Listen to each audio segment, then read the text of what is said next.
खेसरिया के बेटी कैलस अति रे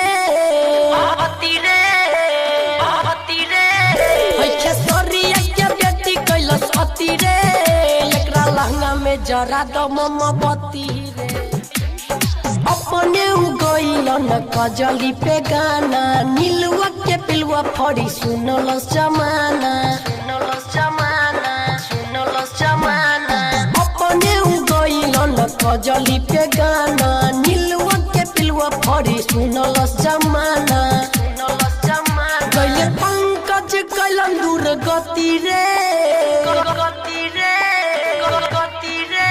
गइले पंकज कैलन दूर गति रे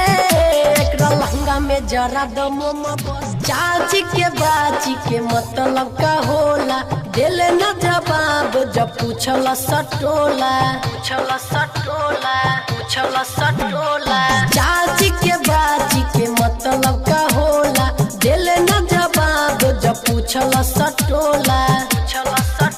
गाना गई है ऐसन कुछो नहीं बाची रे गाना गई है ऐसन इज्जत नहीं बाची रे